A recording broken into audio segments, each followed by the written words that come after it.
Thanks for joining us on this edition of National Focus. I'm Kerdisha St. Louis. Coming up today, Monday, December 8th, is general elections in Dominica.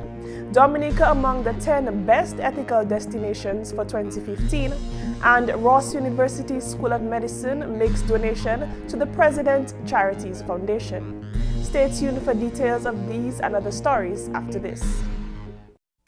If you can believe this, come by my house and let me show you some movies. why can't you believe this? Some mothers don't believe their own children when they say they've been sexually abused, and they don't report it. Remember, if anyone asks to see or touch their private parts, touches them inappropriately, shows them or forces them to touch one's private parts, has sex with them, shows them pornographic material, or deliberately lets them hear or see the act of sex, then it is sexual abuse. Believe your child and report the sexual abuse. For more information about child abuse, contact these agencies. This message brought to you by UNICEF and this station.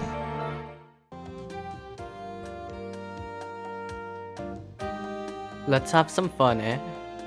I'm not ready for your kind of fun yet. But everybody else is doing it. But I'm not everybody else. I'm me, and I want to do well in school.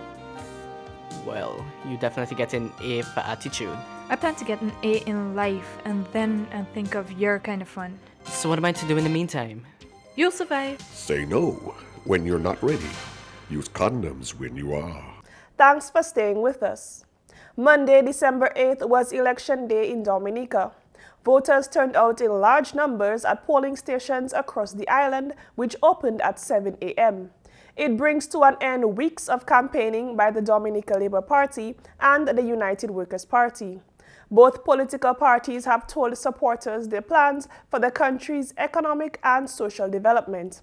This has been reflected in their manifesto and addresses at community meetings held throughout the campaign. They took their message to voters even on the last day of the campaign. The Dominica Labour Party held a grand motorcade which began in Newtown and ended in Castlebruce, and the United Workers' Party held a meeting in Bath Estate.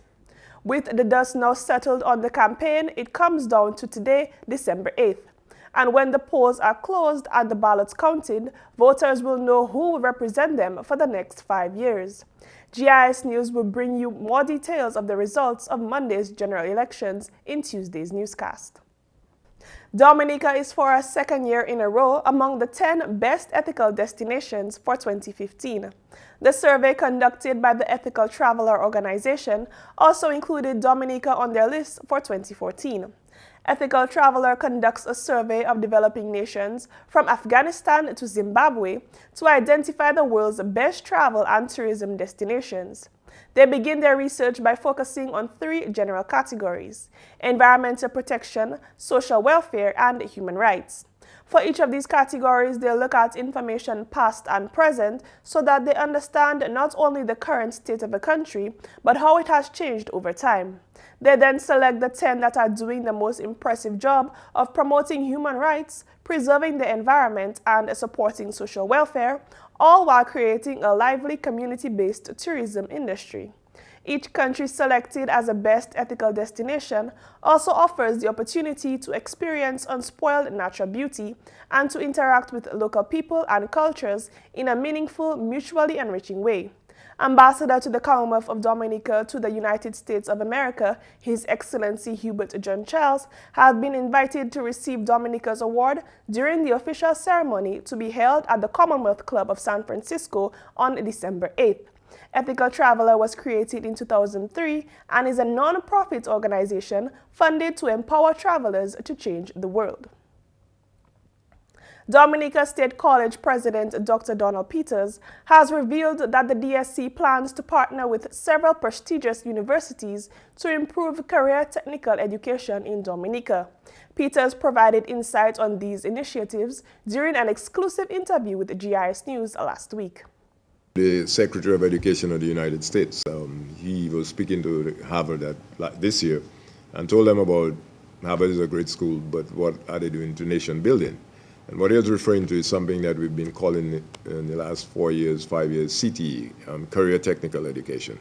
The Prime Minister and Ambassador was in Malaysia early this year and contacted me because Malaysia is doing the same thing we want to do. They are a lot ahead of us, and they've signed a partnership with them.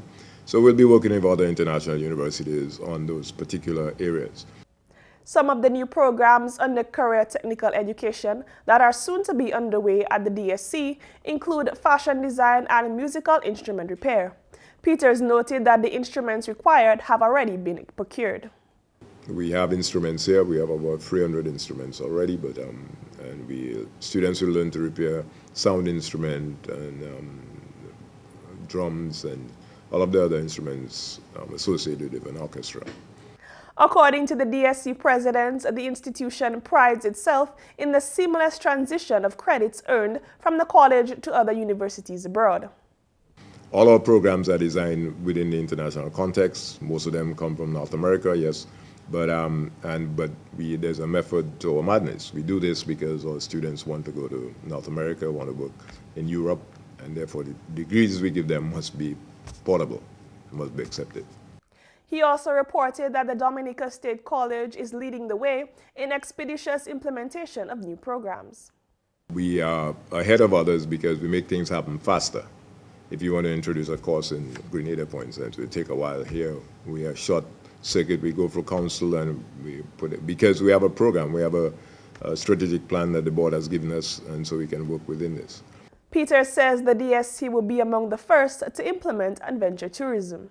One of the things we're looking at in the future is a degree in adventure tourism. We'll be the only one doing that in the entire region. All we need is some funds that we hope to get from the EU, and we'll train our students to master zip lining and all of the things that are consistent with ecotourism.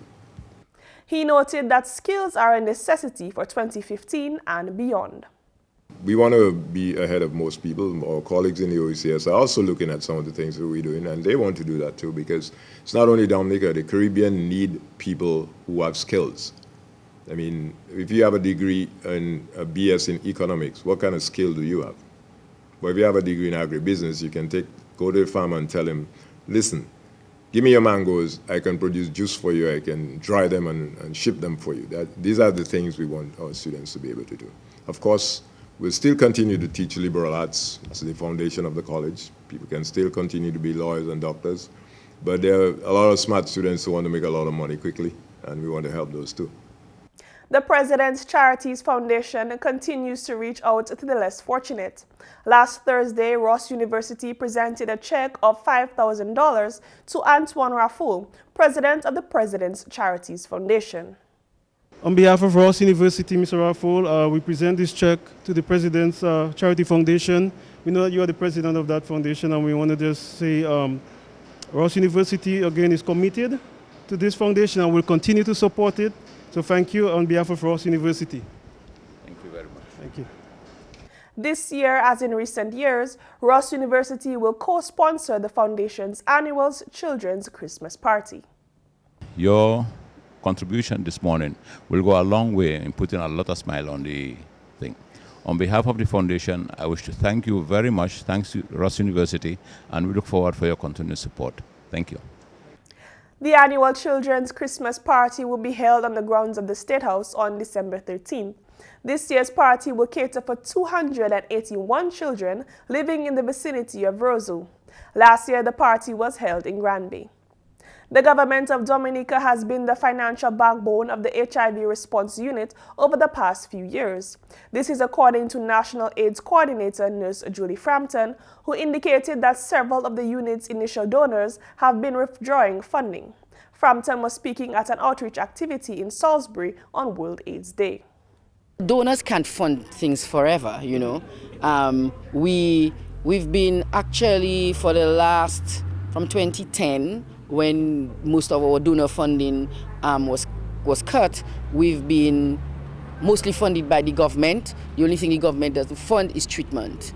So we need to move towards that, treatment and testing. So the US government is withdrawing some of their funds as well. So testing funds will be depleted. So we have to look and see how we can get creative to provide that service. According to Frampton, one way to ensure the sustainability of treatment and testing is to integrate them into the unit's other services. It just needs to be part of all the health service that we provide, which is what we've been doing already in terms of integrating HIV into all the services with decentralized testing. Treatment is available. It's just ensuring that the funds are available to continue to provide the service, because what we do not want is for the platform we've established for that to collapse. We do not want in 5 years' time we're seeing so many new cases of HIV that we cannot manage. In 5 years' time we should be seeing 5 or 0 infections. Coming up, more money-saving tips for Christmas. Dominica is blessed with an abundance of water, but getting it to your home is an expensive venture. You have a responsibility to conserve water, to use it wisely. Remember the old adage, you never miss the water till the well runs dry. Think water, think life. Tip 1. Leave the kids at home. If there's any way you can leave the kids at home when you go to the supermarket, do. They'll be easily distracted by all the bright lights, toys, and treats on display, and their pester power might wear you down into buying something you don't need.